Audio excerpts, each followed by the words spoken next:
Greetings and welcome to Starkville. I'm Jason Stark. I write about baseball for The Athletic, and I'm joined once again by my good friend, writer, broadcaster, professor, distinguished former major leaguer, and the voice of the Home Run Derby coming up this week on ESPN Radio, Doug Landville.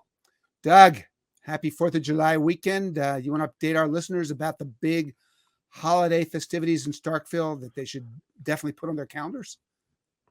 Yes, absolutely. Well, I'm trying to figure out if we have an Independence Day. So I'm trying to figure out, did we secede from some union or break away from a larger island? I'm not really sure about that, but I kind of feel like we may have just like come out of dust. We just like formed in the middle of a sea a body of ocean of water.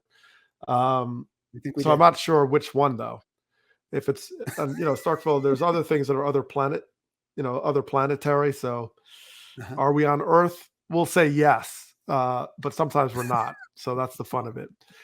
But so I think if we think about what we would celebrate, we need our own holidays. We have enough statues now for 365 days. So we need now our own holidays, and we should celebrate our independence. And we could just say it's celestial independence from space, and maybe that's what we do. We just sort of embrace it that we're not from here. Okay, so all our celebrations would be at night because then that's where the moon is, and we can make sure we keep our distance from the moon. Yeah, you could say that, or the sun. Maybe we celebrate on an eclipse. But I'm going to write something out. Yeah, I need some. We need holidays. We need holidays. And I think I know each week is like a holiday. I feel the celebration, but I'd like to really blow something up at a larger scale and declare our own independence from independence. Wow, that's deep. I'll think about that one. Look, the 4th of July is such an upbeat holiday, so we want to make sure that we bring everyone back down to earth this week. So we're going to talk about the Mets. Nothing makes us feel more goosebumpy and upbeat about life these days than the Mets, don't you think? So we'll have our two great Mets writers, Tim Britton and Will Sammon, on to just discuss the deadline, Steve Cohen's fascinating meeting with the media, and other warm and fuzzy Mets topics. But first, Doug, just quickly, it's All-Star time. We now have two full All-Star teams named. There are, just to recap, there are many, many Braves. There are many, many Rangers. You and I will both be in Seattle next week. I wanted to ask you a question that has kept talk shows and America's most beloved podcasts humming for years. Here it is. Who is not on the All-Star team whom you would love to see in Seattle next week?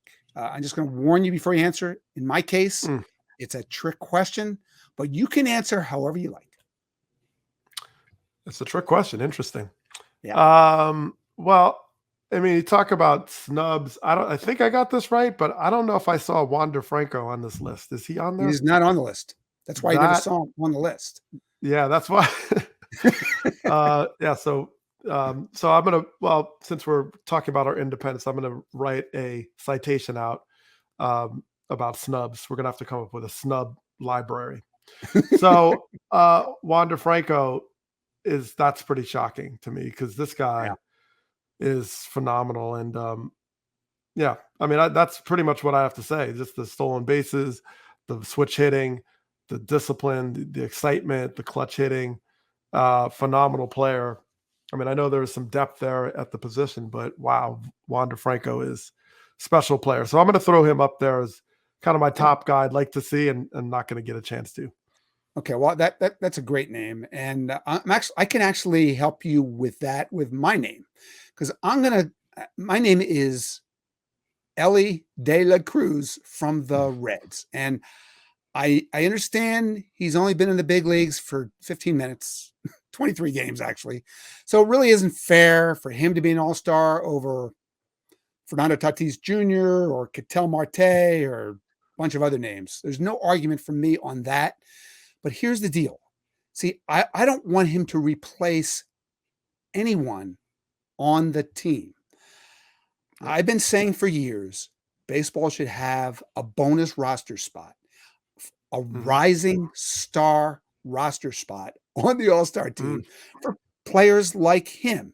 Young players that people are buzzing about that we should make sure are on the team in this game on a night when millions of eyeballs are watching. What do you think, Doug? I love it. I think it's a great idea. I mean, you talk about stars, you say rising stars. I like that. And yeah, I mean, when you're thinking about, bringing the game to young people, promoting it, making it grow with wider arms for a world of fans that you're trying to reach, nothing better than get the young rising stars out there amongst the other stars and give that lifelong experience, not only to him but just the fans to see, because he's so exciting, and I can't imagine or whatever all the things he's been able to do. So I love it. I think it's a great idea. Yeah, okay, so that's exactly right, and so I could help you with your snub. By the American League, we could make Wander Franco the rising star and get him on the team that way. Or if he gets named to the team, I was thinking Joan Duran, the incredible Mm. Twins closer. There are a bunch of guys. See, they don't have to be rookies. I would just make it like guys who are 25 or under, or third year in the big leagues or less, whatever, just to make sure the world knows about them. Promote the stars, show people the future. Remember, this is about entertainment and buzz factor. That's my big brainstorm. I've been throwing it out there for years. I used to have another idea. Maybe you remember this, the Living Legend Award. And you know what happened? Baseball actually did that. They threw it into the last labor deal. So last year at the game, Rob Manfred named Miggy and Albert to the team with like basically the living legend spot. I'm not sure whether it's happening this year. There've been some Craig Kimbrell rumors, but here's the thing. Like normally, if there's one thing you can count on, it's that if I have a brilliant idea, it has zero chance of actually happening. So don't look for the rising stars idea to actually happen anytime soon. Yeah, I think it's a great idea. And by the way, the living legend was brilliant. I mean, what Albert Pujols did for all those players in the home run derby I mean, it He was was in that awesome. derby, It right? was awesome. I mean, I filmed it, just like how much and respect that all these players from generations. I think that was a great idea, and why not do the flip of that? Like who's coming up, Right. and so to carry that torch, I think it's phenomenal. So good ideas. Yep. Thank you. Make it happen, will you? Because I can't. All right, Doug. Why don't we turn to the Mets season, which has been quite the soap opera. And it's going to get even more interesting in the next few weeks with that trade deadline approaching. So why don't we bring in our friends Tim Britton and Will Sammon, who cover the Mets for The Athletic and so far have lived to tell about it. So, Tim, Will, welcome to Starkville. Oh, thanks for having us. Thanks for having us. Looking forward Great to to it. have you here. So, Tim, I was reading your This Week in Mets column this morning, as I do every week. And we're going to overlook the part where you quoted William Faulkner from a book you said you never finished. Correct. Yes, that is. You can quote a lot of books as long as you don't have to finish them. That's the key to the strategy. Good point. Yeah, that's where the whole quote concept comes in. But we're going to move past that. It might return at some point. But I'm just looking at the links to the stuff that you guys have written about in the last week. It's funny. You'd almost get the impression the Mets aren't having that good a year. Okay, so let me read a couple of these. Was June the worst month in Mets history? If the Mets are this bad in 2023, what does it suggest for 2024? And those are just the highlights. Tim, was that the most depressing series of links you've ever posted? It's up there. I've only covered this team for 6 seasons, so there've been some ups and downs during that stretch, certainly. But I wrote that. Was this the worst month in Mets history? And when I started that, I thought, no way. I mean, clearly this is a team that played from 1962 to 1968 Yes. and was not very good that entire stretch. They had several months where they lost a lot more games. But when you factor in expectations and kind of the quality, the style of losses, like they were 12 games under 500 in June with a minus 11 run differential. They lost a lot of close games in brutal fashion. Then you start to think, Maybe this is right up there in like August 2021 when they went from first place to well out of it in just 31 days. This had the same feel as that month. And September of 2007 was also in there, which is a pretty historically bad month. What did you just? I can't remember what did you decide? Which of those 2 months was worse? I think September 2007 still takes the cake. Yeah, the overall, they went 500 that month, so you've got to give them some credit for that. But really, I think they started that month 10-2, and then went 4-12 down the stretch. And when you do that, that kind of just highlights the absurdity of that stretch down the end of the season and blowing that lead to the Phillies.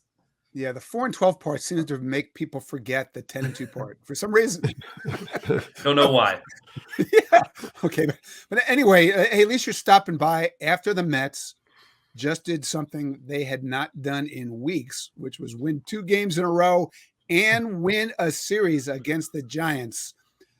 So what do you think, guys? Here they come. Rip off maybe 20 more wins in a row, and they can pull within 15 games of the Braves? That assumes Atlanta would lose in that stretch, which they haven't really done. Yeah. I don't know what their record in June was last year when they went on that. They won, I think, 15 in a row at some point last year. Now they've won 16 out of 17. That's another layer to the Mets month of June. They lost 19 games. Atlanta, Miami, and Philly, the 3 teams ahead of them in the East, combined to lose 20. So talking about losing ground, they lost it really swiftly in that month. Yeah, it really is amazing to think there was a time we thought Braves Mets was a coin flip in the NL East. I think we removed that part of the conversation. The Mets, though, are 8 games back of the last playoff spot with practically the whole league ahead of them. So I want to ask you guys a question that I asked Steve Phillips a week or so ago on MLB Network. Are the Mets still contenders? Can we even use that word? Will, what do you think? Well, Tim wrote this morning in his weekly column. If you win another game, it's actually called a winning streak. And so the problem with the Mets is that their ability to mount a winning streak depends probably on their ability to do 1 or 2 things really well that propels them to that winning streak. And right now we're just not seeing it. Like defensively, they're not very good. Pitching, not very good.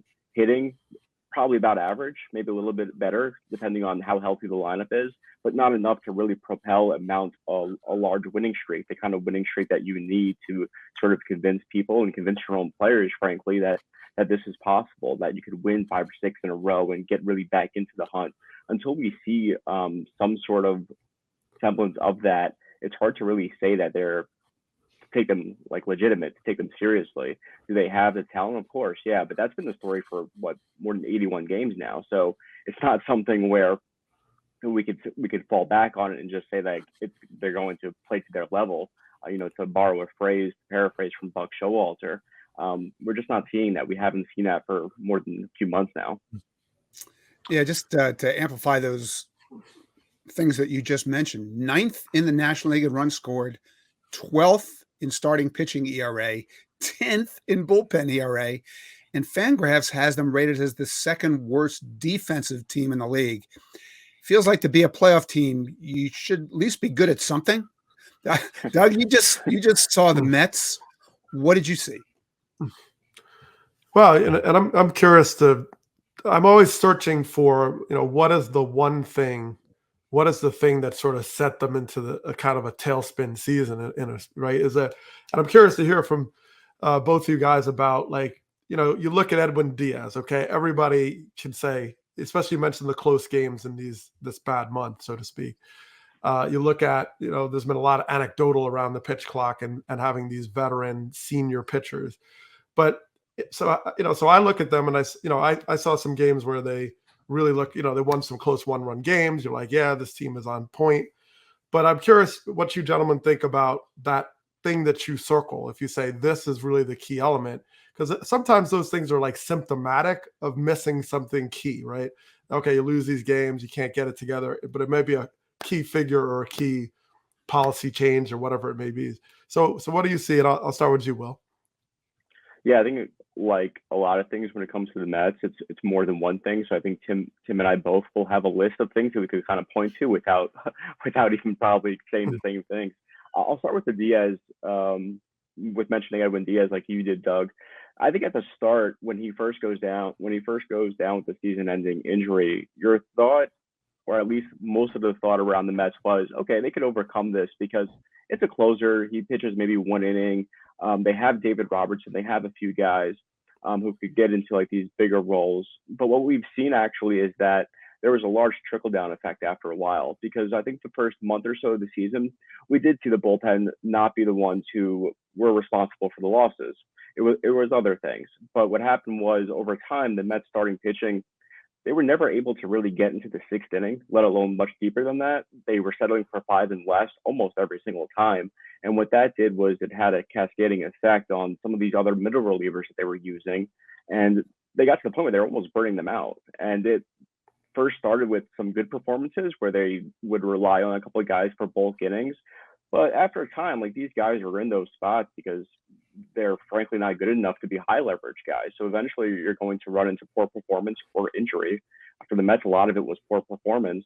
And then you had the trickle down effect of you're using guys who you thought were going to be pitching the 6th and 7th inning and are now pitching maybe the 8th inning for Adam Ottavino or Brooks Raley, because Buck Showalter is really obsessive when it comes to not trying to or preventing injury with his bullpen, to the point where he'll sacrifice a game, even where like it's a marginal time to bring in one of those guys for rest. And we've seen that happen as well. So I think that's a huge part of it, where they got into a situation where they were playing those one-run games like we talked about before, and they had to rely on Brooks Raley, David Robertson, Adam Ottavino, and they were at least a reliever or two short in that, especially after the Diaz injury. So I think that part of it kind of corresponds with the pitching problem, where we're seeing from the beginning of the year, they just never were able to get that length. And this was a team that was built primarily on pitching and defense. And those are two areas that we have not seen it to be at all good enough or up to par based on what the standard was.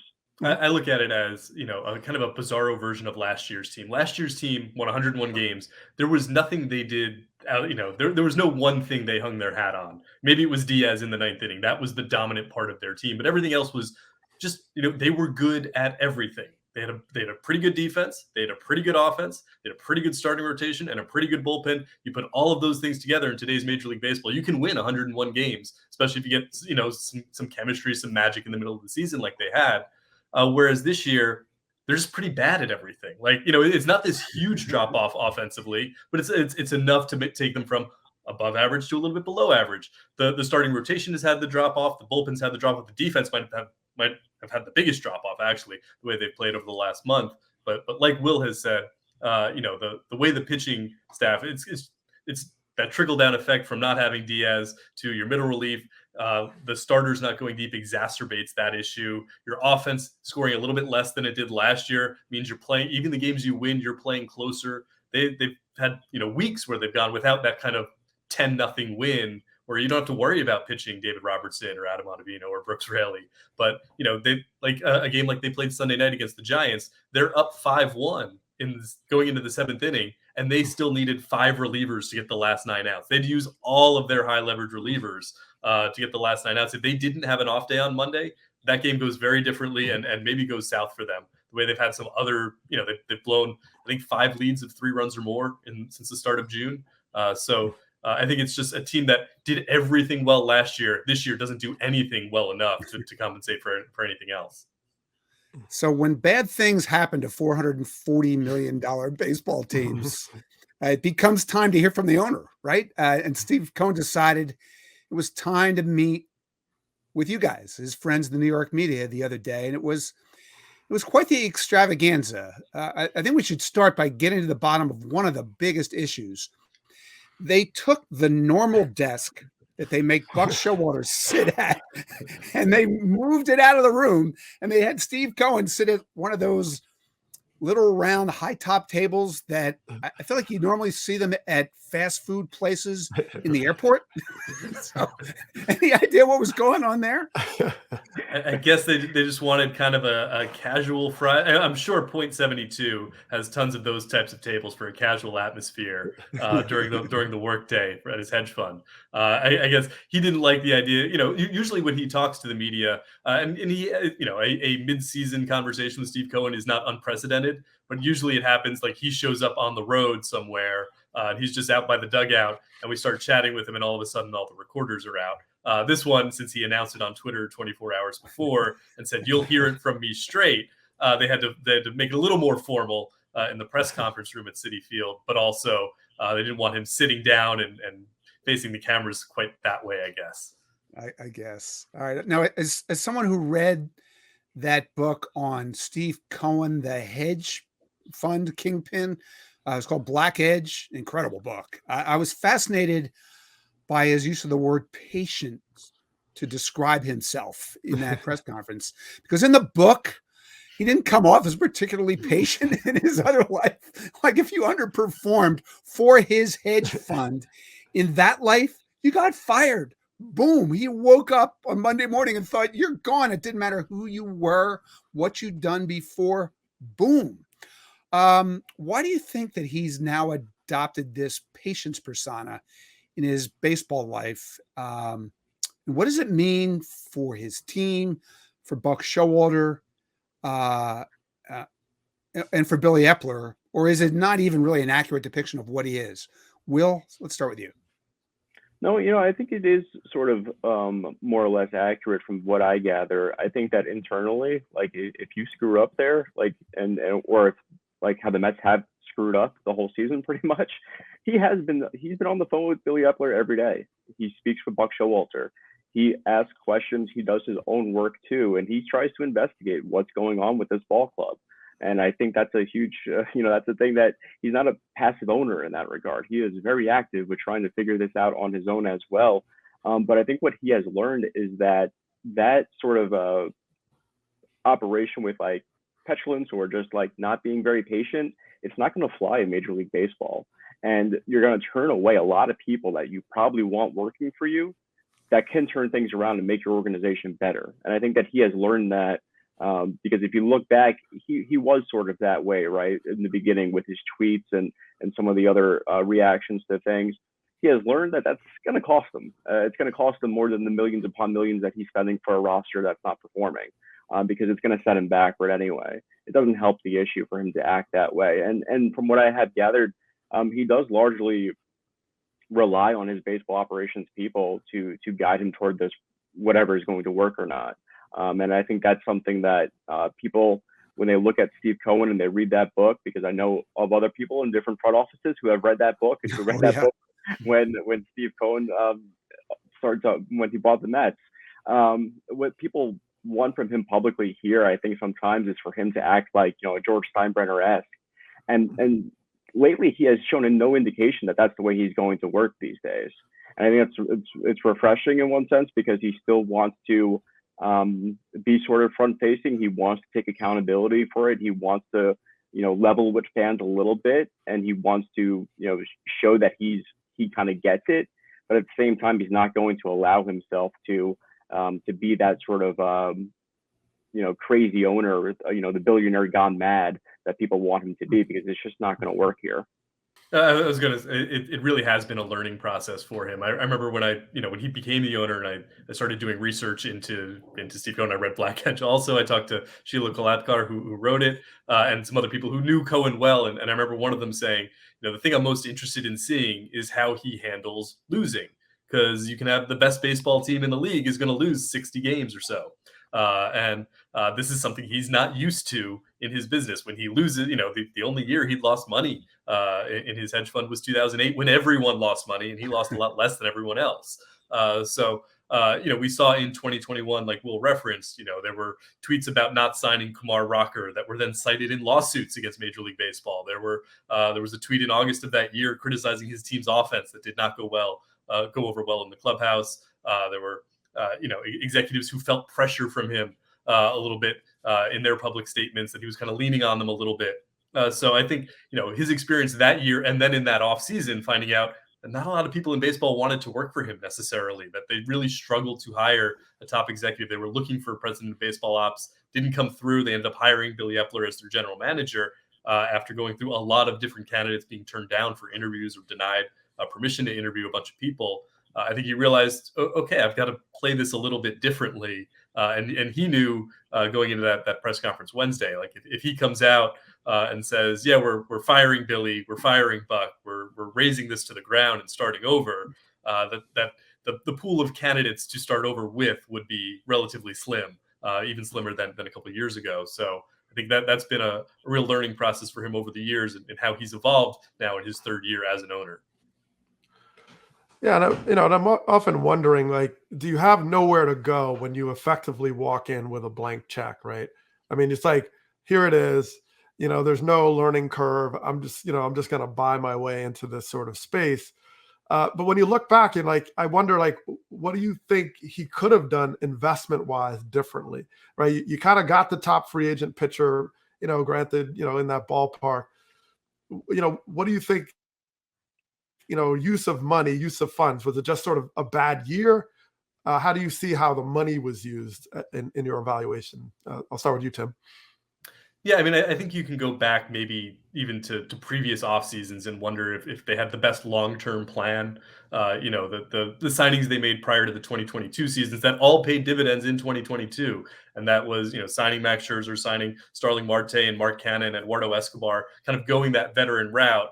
You knew that at the other side of those contracts might not age gracefully. I think a bunch of them were shorter-term deals, but they haven't aged gracefully already in year two. I think Mets fans all still go back to that first offseason when JT Realmuto was available and they signed James McCann instead and gave him a bigger deal than most people expected.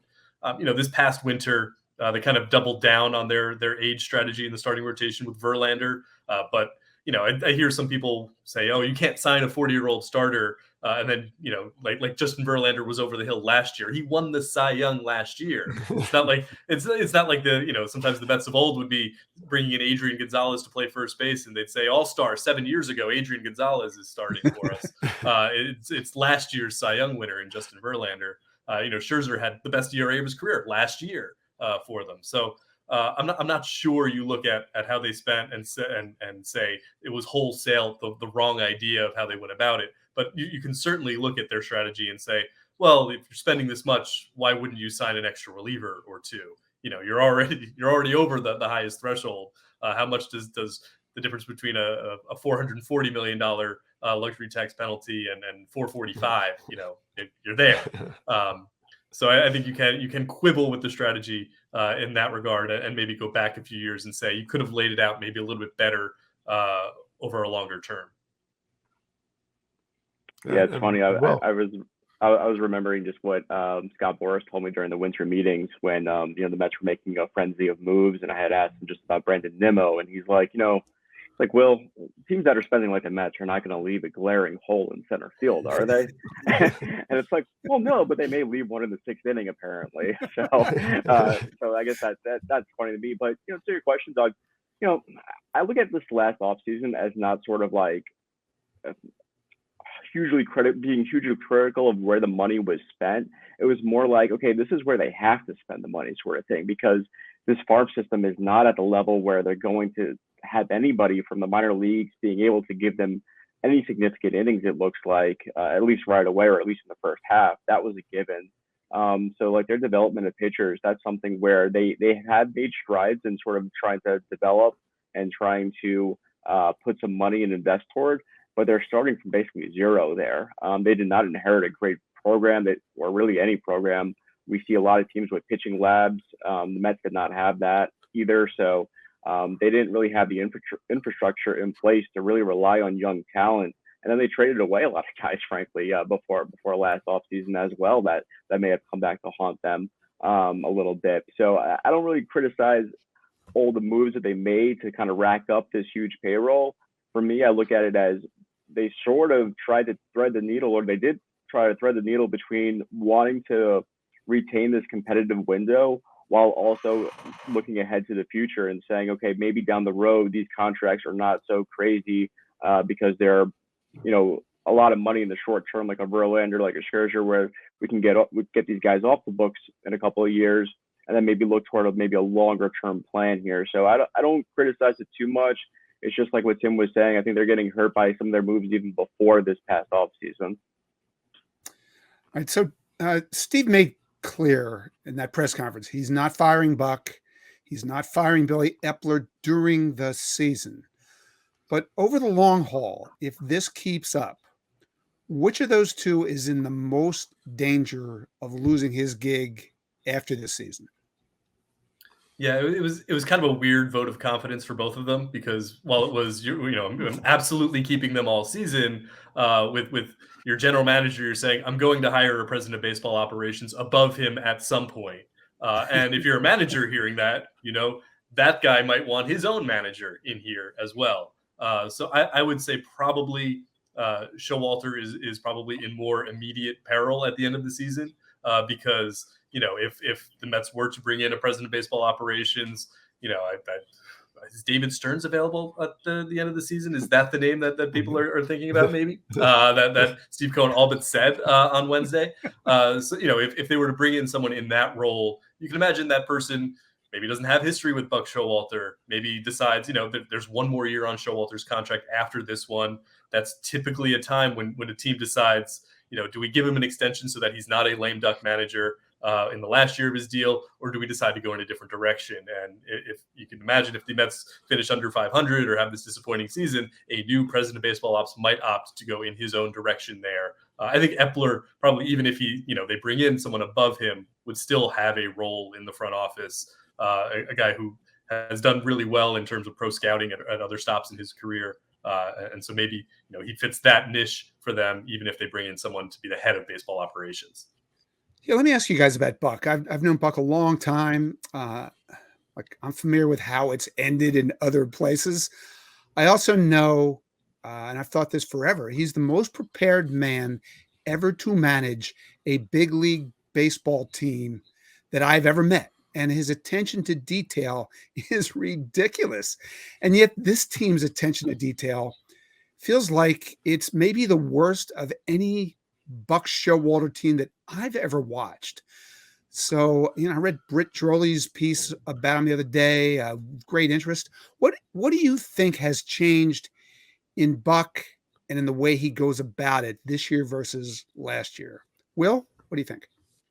Yeah, I think you're absolutely right. When you look at this team, they look like they're a team that's just like undisciplined on the field, where they're making silly mistakes.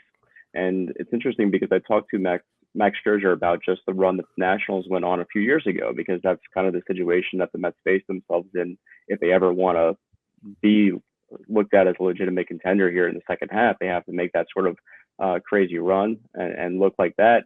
And what he said was, we got to start doing like little things. Like we got to do all those little things first. And then the big things, it's amazing how they could just start to fall off, it looks like. And for the Mets, I mean, there's been pitch clock violations. They are like one of like two teams that have like a shift violation called against them for Jeff McNeil placing his foot on the wrong side of the bag. They've thrown the ball to the wrong base coming from the outfield. They've been stealing bases at weird times. Thinking back to that Brandon Nimmo attempted steal against the Tigers with basically the game on the line there. It's just, it doesn't look great. And it's hard for it not to fall back on the coaching staff and the manager, right? Because that's what people think of. But when you talk to the players, they really do push back on that. And it's interesting to me because it's not a place where I feel like he has lost guys, because they all vouch for him. And, you have these conversations with guys that now for a little while, and you get the confidence in them that they're going to tell it to you straight. And so it's not like they're just publicly voicing support. It's like these are private conversations that I'm having with some guys.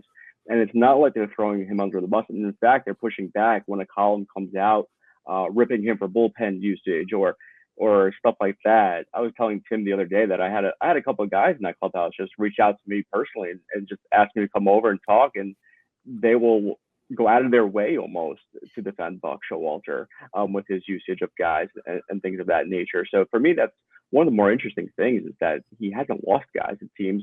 But at the same time, if you watch this team play, it defies that. And it's like, well, what is it? And it's just one of those mysteries about this team that I really don't have a great answer for.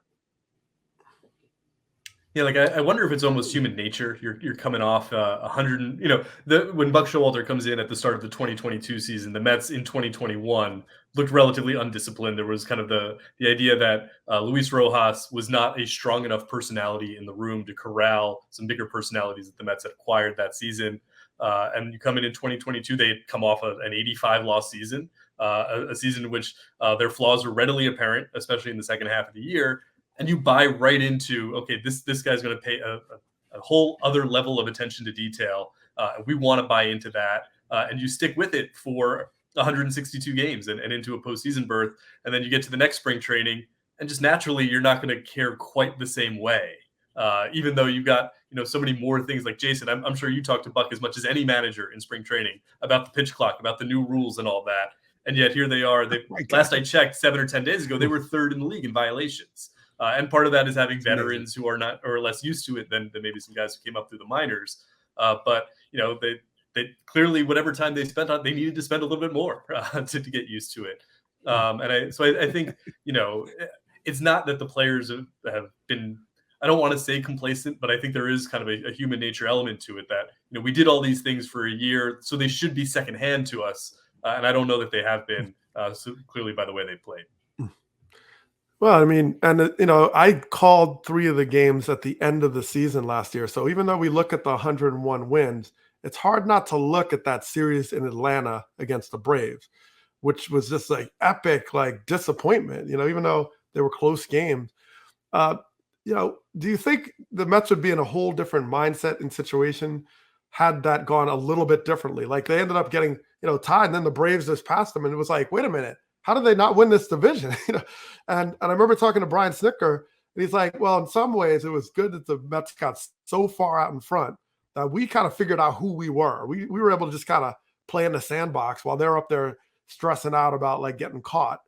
And then they got caught. So I'm wondering, do you think that tone that was set in that final series where it was really mano a mano and they came up on the short side kind of bled into this season, because they would have been in a whole different situation if they won that division? Usually I wouldn't think that way. Like usually I'd be more analytically minded and think like, okay, no, there has to be some other sort of way to think through this. But talking with enough people like around the Mets who observe even more than I do, and I try to be there almost every day, there is an element to that, I think. And I think that from like a psychological standpoint, yes. And I think if you were to sort of like write a book about this team, you start with that. Like you start with the Braves series, you start with them getting eliminated against the Padres.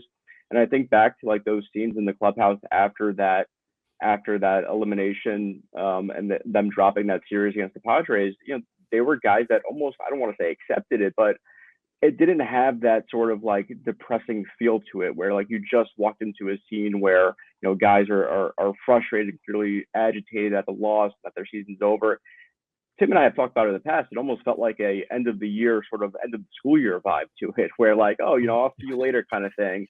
And guys are like drinking beer and having some pizza after the series and stuff. So I think you start there, and I think that it only makes sense. And when you add to the Diaz injury and like you have Justin Verlander start the year in the IL for the entire month of April, I look at it as you just never had a good feeling about this team. You never had like that feeling like, okay, here's the light. The light has come on, and here come the Mets. Hasn't happened that way at all, and I think it does sort of date back to last year. Yeah, the thing I was really fascinated about going into the season was how they would respond to that first real spell of adversity. Because you looked at what happened to them last season for really, 156 games. They didn't really have that adversity. Then they lose, they get swept in that series in Atlanta.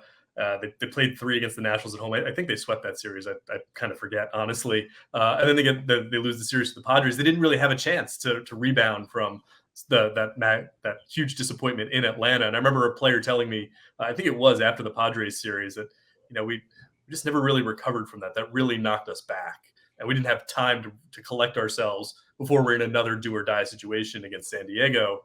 And like Will said, the vibe at the end of the season after the loss to San Diego was a little weird. Like it wasn't, we've been in the clubhouses of teams whose seasons have come to an end in the postseason, and it's generally a little bit quieter and more somber. And it just seemed like they had already accepted that this was the likely outcome. Even if it wasn't against the Padres, it would have been in the next round, or they no longer viewed themselves as kind of a pennant contender, a World Series contender. Then this season, we've seen them knocked back to a different degree during the regular season, and they haven't quite known exactly how to respond to that yet. A tough stretch at the end of April bled into some series losses to bad teams in May, which bled into a 7-19 June. That they just had, they had, I think, a 5-game winning streak, all of 5 one-run wins against the Rays and Guardians in late May. But outside of that, they just haven't been able to build any kind of positive momentum to get back on their feet, get back to 500, build themselves back into a wild card race here. So we haven't seen them show that ability quite yet. All right, I think we put off the trade deadline talk long enough. Steve Cohen could not have stated this more clearly. If they don't have a big run here in the next few weeks, there's no way they're buying. So if we assume nothing dramatic changes either way between now and like July 26th, what does their approach to the deadline look like? Do they just sell? Do they buy and sell? I just wonder if there's a chance they're the selling team to watch, where Max Scherzer's out there, Justin Verlander's out there, almost everyone on the roster not named Francisco Alvarez or Edwin Diaz are out there. What do you guys see? Tim, let's start with you. I think there's probably like 3 levels of selling for them. And the first is kind of the basic sale where, okay, it's impending free agents. So that's David Robertson, it's Tommy Pham, it's maybe Mark Canha, or Adam Ottavino's got a player option, Omar Narvaez, pieces that, can help another team, but probably aren't bringing you back a starting second baseman for, a starting position player for you. Then there's the next level, which is Scherzer and Verlander. We've seen trades kind of like that happen in the past. Verlander himself, when he went from Detroit to Houston, where Detroit took on some of the money. Houston, when they got Zach Greinke, took on some of the money from Arizona. So there's blueprints there. I would imagine it would be pretty difficult to negotiate both of those guys in trade, to trade both of them at the deadline. So maybe they decide to move one of those pieces and pay down some of the 2024 salary, and at the same time probably try to get pieces back that help them in the near term. And then the third level would be like blowing it up and like you said, including basically everyone on the major league roster is available. Pete Alonso is 1.5 years from free agency. Jeff McNeil just signed an extension, but maybe you look to move him at probably a low point in his value. Basically anyone who's not under contract through 2030, like Lindor and Nimmo and some of your younger pieces would be available. I don't see them going that far. I don't think one season removed from being from a 100-win team makes you decide to blow it up quite to that extent. But I think the first 2 options are pretty much on the table at this point. Yeah, Jim Bowden has argued in The Athletic that they should trade both Verlander and Scherzer. I have a hard time seeing that. And the reason is next year, which you guys have written about. I mean, what's the plan next year? It's still to win, still to go all in and to sign Ohtani. So does trading Verlander or Scherzer or both say to Shohei Ohtani, hey, here's a team you can win the World Series with?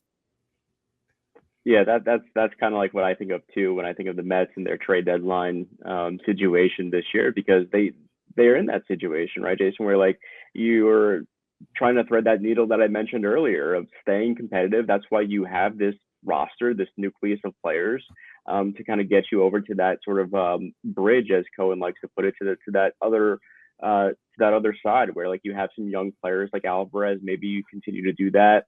I will say, like what Tim was hinting at with like paying down the cost, we've already seen that Steve Cohen is going to do that. He has already done that. He did that a couple of weeks ago with Eduardo Escobar.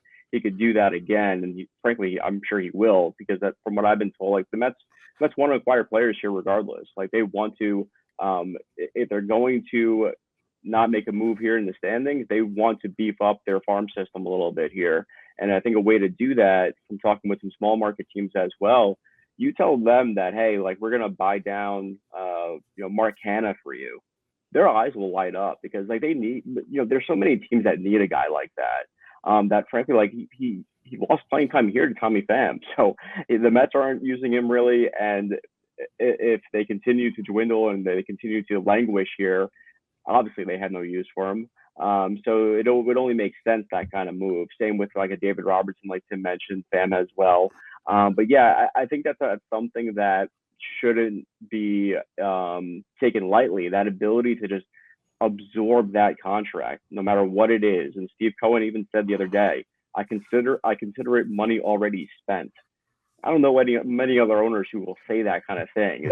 They're playing in a different realm here, the Mets, where like they have such options here that it falls really a lot of pressure on this front office to like get things that matter in return, like get players that are good, like evaluate well and strike a good deal here. I think it puts a lot of pressure on them to do that, because that's what has to get done here. How about the I guess the silver lining in the sense, or the blue and orange lining, or whatever it is, but of just like, or like an Alvarez, or I mean, I guess, is there anyone you kind of circle to say, yeah, this is someone who's emerged, but also can be part of this core, so that when they do get to the right formula, there's a new anchor in that youth movement. Looking at the All-Star game, so many great young players. So I'll start with you, Tim. Like, any thoughts in that regard? Yeah, I mean, the silver lining to a season where you're out of contention, and let's say they start selling in late July, is you get, not only have Alvarez and Brett Beatty been up for most of the season now, but you can give kind of a look at some of your other younger players, Mark Vientos, who's gotten just kind of two sips of coffee at the major league level at this point, Ronnie Mauricio, a player that a lot of fans have liked what he's done at AAA, especially off of a really good winter ball season for him. You give those guys a little bit of a runway. It's really hard to give young players runway in a major market like New York when you're trying to win. So this could give you a 2-month audition for those guys. To this point, Alvarez has been the shiniest thing that they've gotten at the major league level as a young player. It's not, the month of May he had was just a superb offensive month for any position player, let alone a 21-year-old catcher. And then what he's done defensively also at this level and the strides he's made there was some thought, maybe he's not a long-term defensive catcher. And instead, he's been able, he's shown off a great arm behind home plate. His framing numbers are near the top of the league. So just as a receiver, as a defender, and as an all-around player, he's opened a lot of eyes. Yeah, Will? Yeah, I think also somebody to keep in mind is Kodai Senga. That's somebody from the off season that they actually more or less have hit on in a way that scouts kind of when I spoke to them about the pros and cons of him and like maybe the highs and lows that he could offer. He showed probably more highs than lows. He's not somebody that I would count on in a playoff series right now. But to like what Jason was saying about next year, like if you could add another like pitcher, preferably under the age of 35, to kind of go into this rotation, who's pretty good, then all of a sudden like looking at maybe Kodai Senga as your third or fourth guy again, and he's somebody under a 5-year contract, only 30 years old. His numbers resemble Yu Darvish to this point in Yu Darvish's career. And so I think that gives you a glimmer of hope there that maybe you got something right with that signing, and maybe he can become even better for you next year and be more of an impact starter for you. All right. One last thing from me. We've kind of danced around this. Steve Cohen, he said flat out he still wants to hire a president of baseball ops, which is something he's been trying to do. This would be the 3rd year in a row. And he never actually mentioned the name of David Stearns, but is David's availability the biggest reason that might really happen this winter? Will, you covered David when he was the president of baseball ops for the Brewers. He stepped back from that role this season. Do you think that David Stearns wants to be the man working for Steve Cohen, running the Mets? And if he does, how big a difference would he make, or could he make?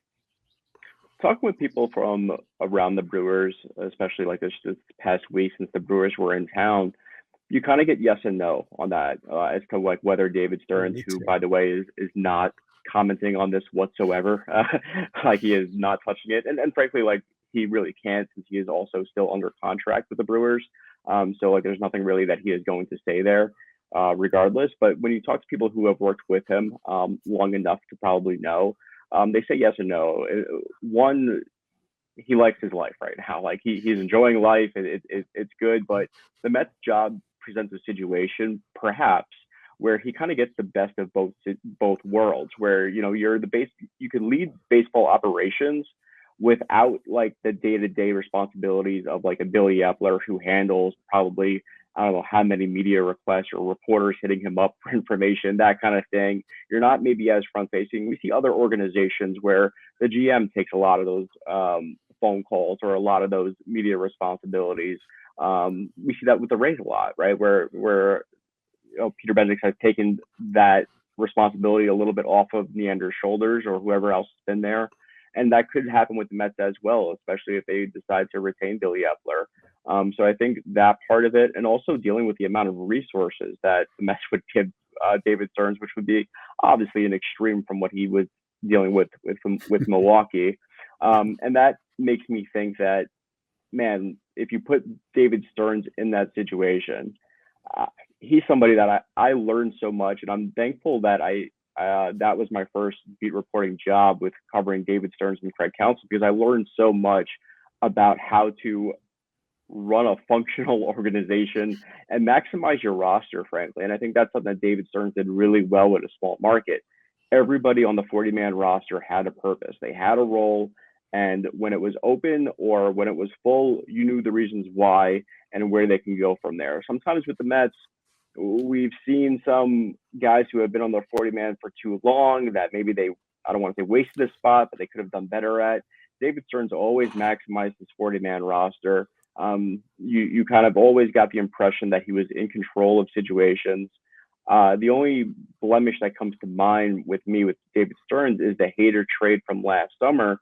And not necessarily because he made that trade. It was more about the miscalculation that he admitted to of him underestimating the effect that would have on his clubhouse. That to me was really interesting because it's not something that I would have expected him to do. He's somebody that I always thought was in control of the situation. So that part of it, but the trade more or less was, I would guess, an ownership situation, and it says more of the way that they view contending from year to year than it does David Stearns having a miss on a trade. So I think that if you put him in a situation with the Mets where he has these resources, man, it would be exactly what they needed, frankly. Yeah, David's really good. All right, we can't let you go without hearing Tim's story on why it was he never finished that William Faulkner book that he quoted from. Tim, explain this. It's If I Forget Thee, Jerusalem. It's a good Faulkner book. I liked the part that I read, but the copy I had from the university bookstore, you always flip to the end of the book and see like, okay, how many pages is this book? And it's like 260 or something, which is a reasonable amount for length for a book. And it ended at the end of a chapter. So, there's no like blank pages at the back of the book, but I thought, okay, it ends kind of abruptly, but whatever. And then I go in to take a test on the book and I get, it's a 20 question test and all the questions from like 14 on are about stuff I don't remember happening at all. And I find out the book is like 350 pages. And there were 90 pages my copy did not have. I've been meaning to, that was about 15 years ago. I've been meaning to go back and finish it, but I just haven't gotten around to it yet. Hey, stuff happens when you buy those used books. It's a exactly.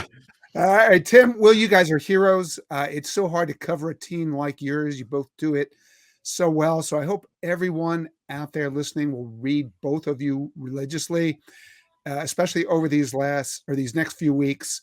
If only to see what other books Tim will quote from that he hasn't read. The specialty.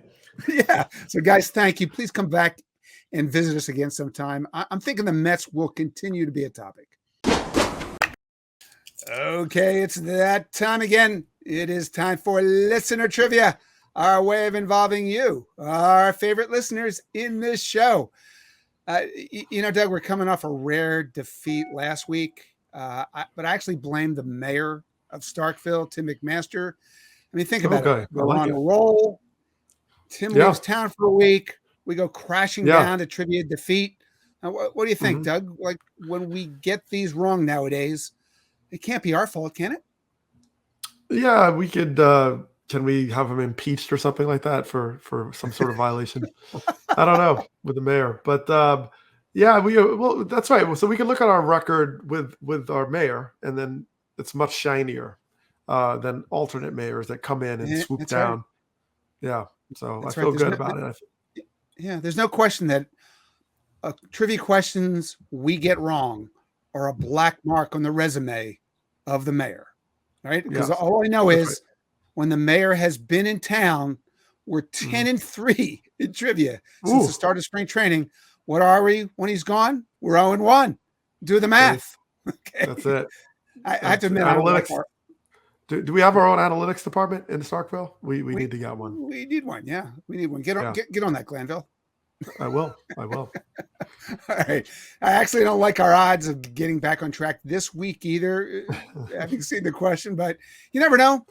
So let's welcome in this week's special trivia guest star. It is Mark Snyderman, who actually emailed us his question. Mark, welcome to Starkville. Thanks. Thrilled to be here. We're thrilled to have you here.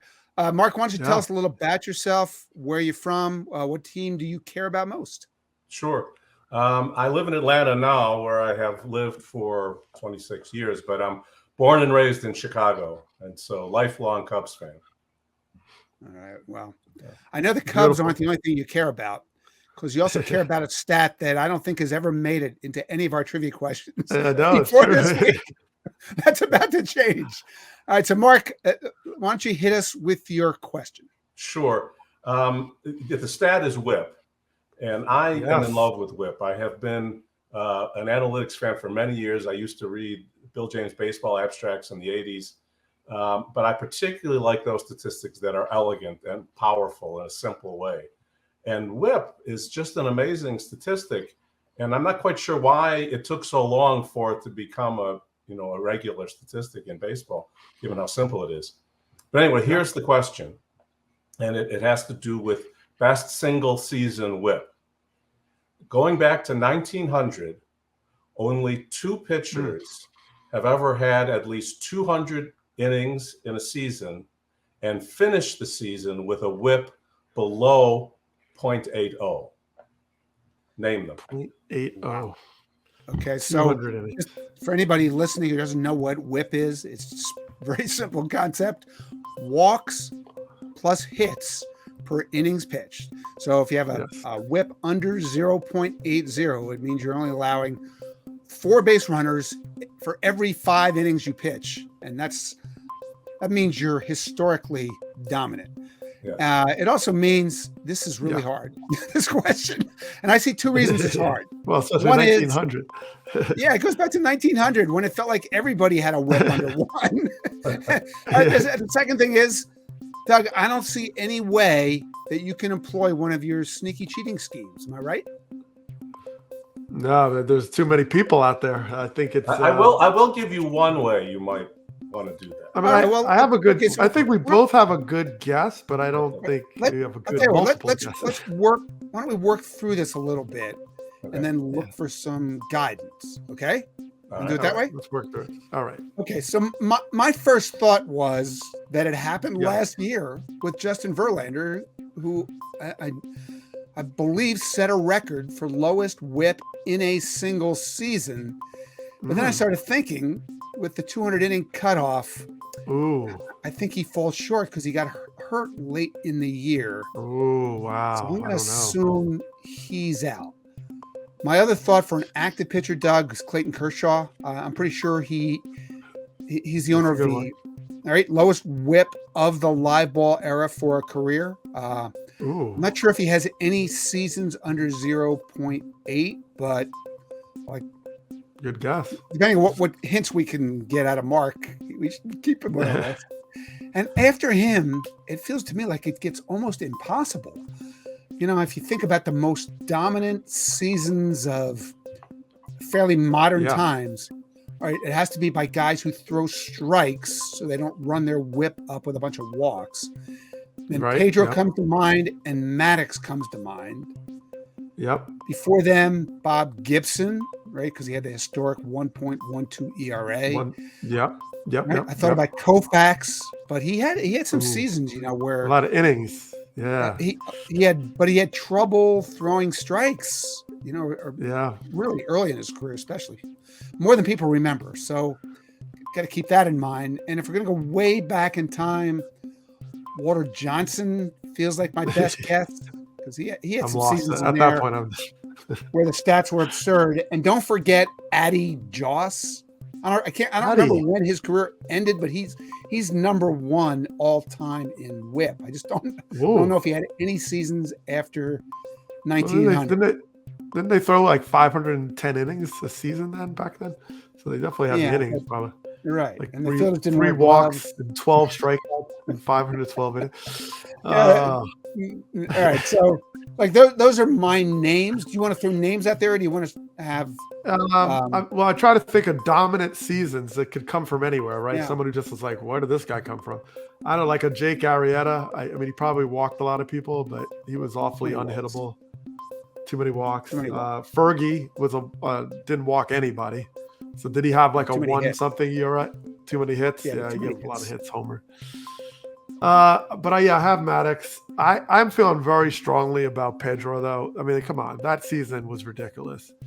I got to feel like Pedro's a good guess, like Pedro, So, like Pedro, I'm just throwing it out there. Pedro 2000, something like that. 2000, 99, come on.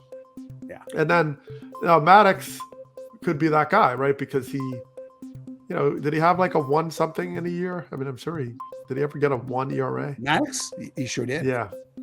Okay. Like 8-1. 94, Maddox 94-95 was just crazy good. Yeah. Yeah, those are the two names. I mean, Bob Gibson. I have the same one. Bob Gibson, Greg Maddox, Pedro Martinez. Okay. All right. Let's. All right, Mark. We're nowhere on this, so let's ask for some hints. Okay. Anybody years? Okay. No, it's nobody active. Okay, figured that. In fact, they're both in the Hall of Fame. Okay, which is not surprising. But everybody would guess was in the Hall of Fame. So, right. Anybody from the dead ball era? What do you yes. 19 that'd be 1900 to 1919.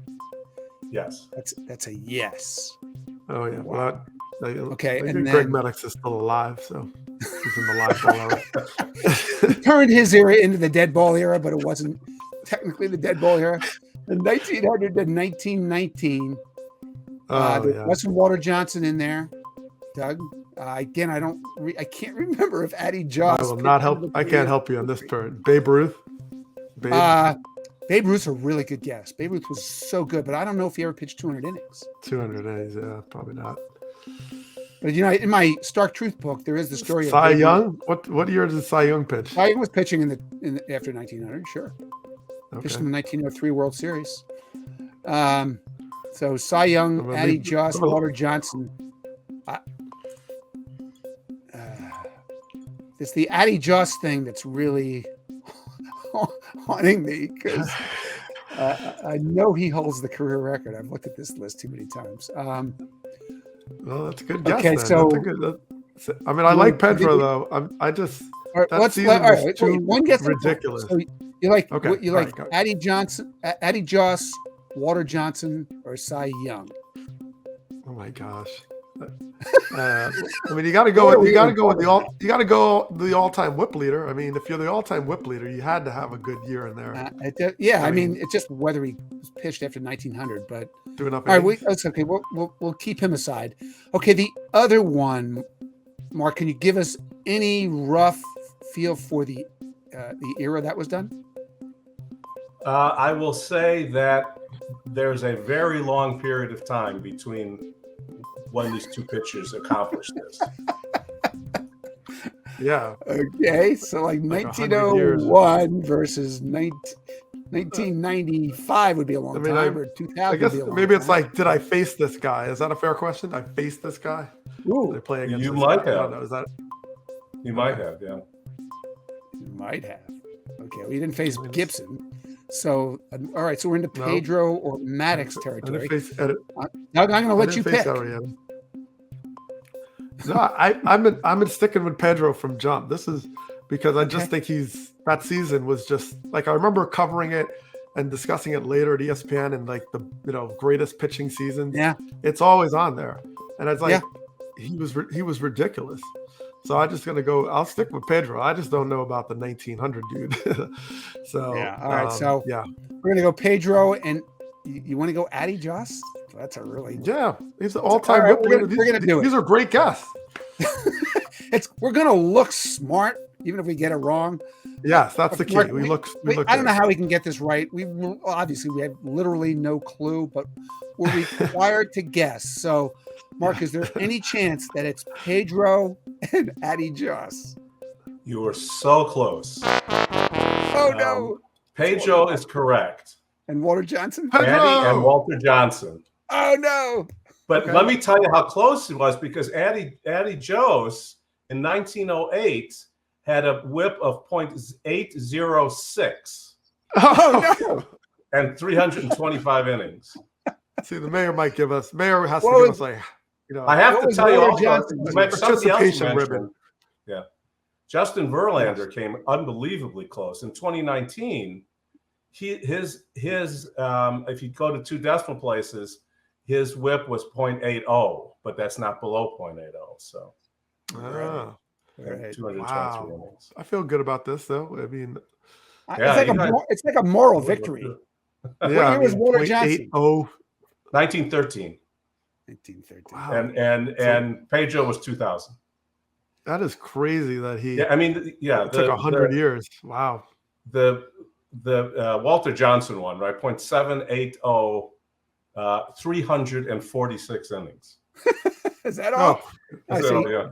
Kind of cut back that year. Yeah, Pedro was .74. Pedro is the all-time single season leader. Well, what's the lowest? What was like Maddox's lowest and Maddox's lowest was .81 in 1995, and he had over 200 innings. Okay, amazing. So we were all around it. Absolutely. Yeah, I feel really good. It's really kind of a moral victory. On the other hand, we have lost 2 in a row going into the All-Star break. Doug, you got some experience with this. Does that put you in the danger zone at all? Well, we're just going to be a reserve instead of voted as a starter, but that's okay. We'll come off the bench. We're good. All right. Who's better at trivia than us? But whatever. Here's the thing. It doesn't matter if we get these questions right or wrong, because either way, this segment gets way more entertaining once we're through thrashing around and guessing, because it's time to bring in the mayor of Starkville. He's back, Tim McMaster, and he will play another classic play-by-play clip involving this week's answer. So, Tim, what Walter Johnson clip do you have for us? I do not have a Walter Johnson clip. I didn't even look. I was like, should I give it the shot at some old radio thing? And then no. So the problem with Pedro is that Pedro is the answer to so many of these questions. We've used a lot of the great Pedro, right? Including his famous 17 strikeout game against the Yankees in the Bronx. So I didn't want to bring that one back because I think we've used it twice. But in 2000, he struck out 17 Tampa Bay, then Devil Rays at Fenway. Yeah. So we're going to go with that. Pedro Martinez, a record of 5-0 and a 1.27 ERA as he makes his 6th start of the year. The 1-2 pitch. He struck him out. The 0-2 pitch. Swing and a miss. He got him on a high fastball. 2-2 pitch. He struck him out. That's 17 for Pedro, matching his single game high. A 1-2-3 ninth for Martinez. He departs after 9 innings to a standing ovation. Some Joe Castiglione, some Sean McDonough. Yeah. I think Charlie Slows on the Marlins called. Yes, that's exactly right. You got a little montage of great voices. Really good. That was really fun. And Mark, so well done, my friend. Thank you for listening. Thank you for emailing. Thanks for the kind words in your email.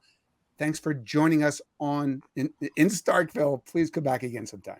It was my pleasure. I hope I can come back. Take care. All right. That'd be great. Appreciate it. Bye. And if you're listening, just remember, you too can be part of these trivia segments, just like Mark Snyderman. We'll tell you how to do that in just a few minutes. Strange but true.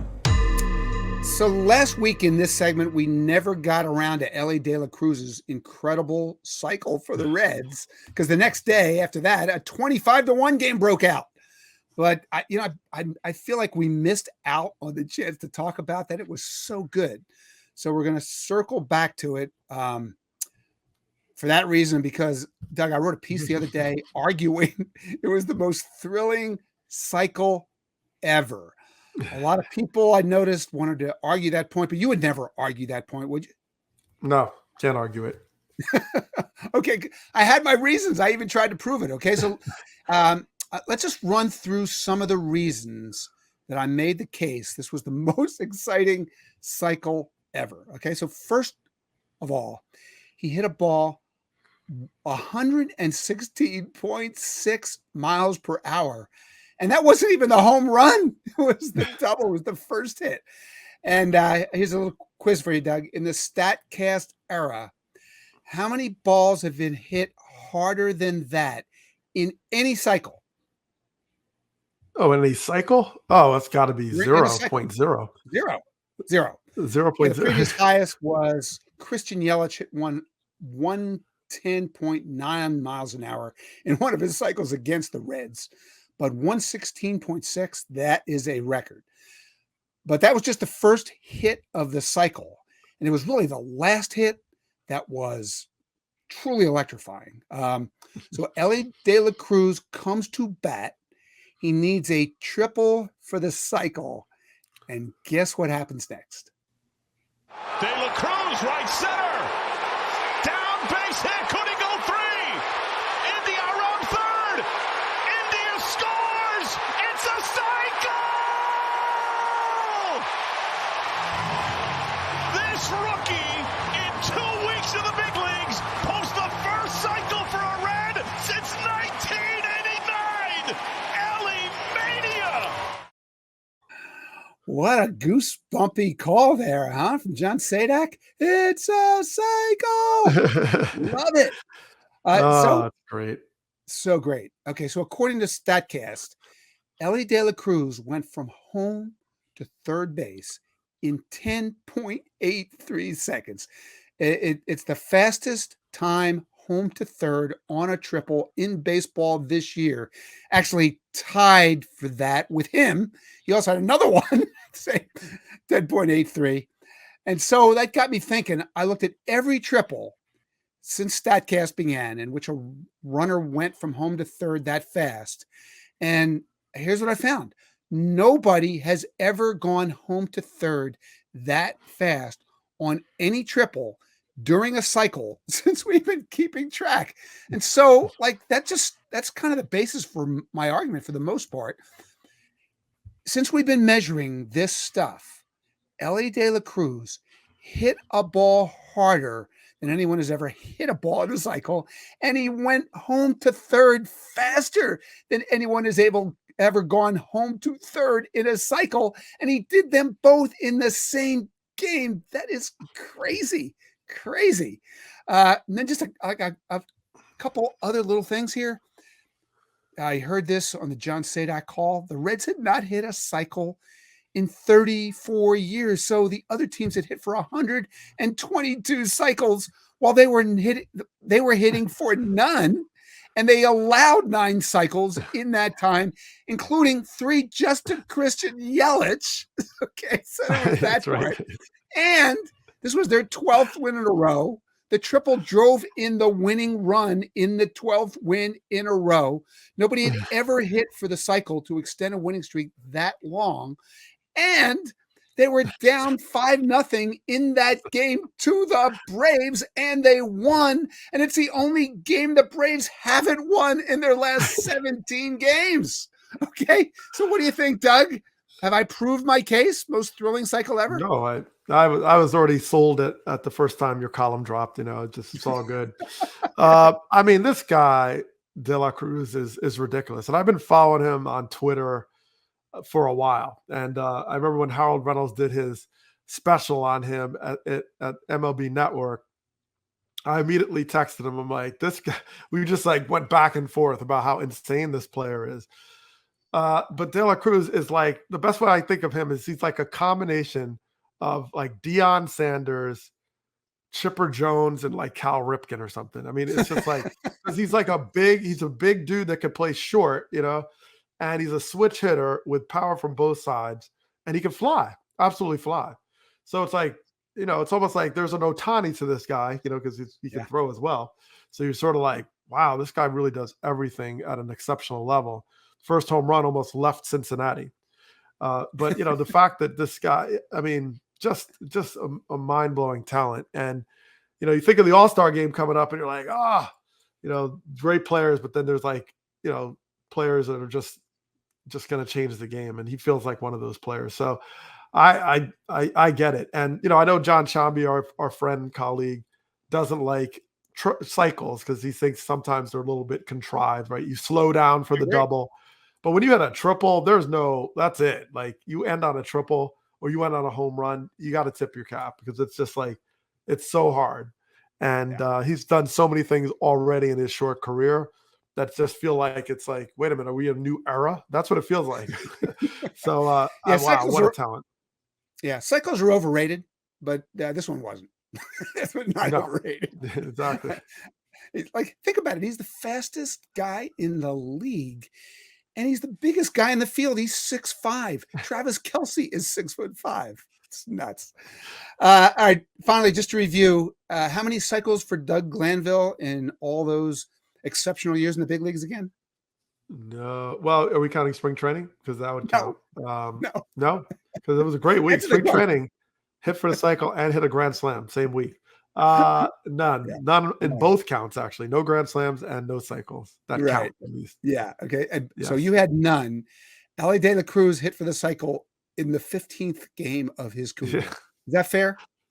Well, I think we'll have a grand slam next week too if we hadn't had one already. Yeah.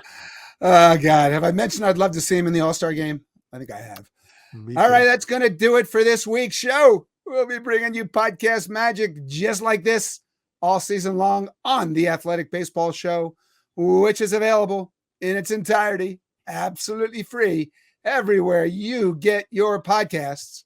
And if you'd like to read my work, like why I think Elly De La Cruz's cycle was the most thrilling cycle ever, or any of the great baseball coverage in The Athletic, here is how you can do that. Just go to theathletic.com/baseball show. And if you're a new subscriber, you can sign up for a 1-year subscription for just $1.99 a month for the next 12 months.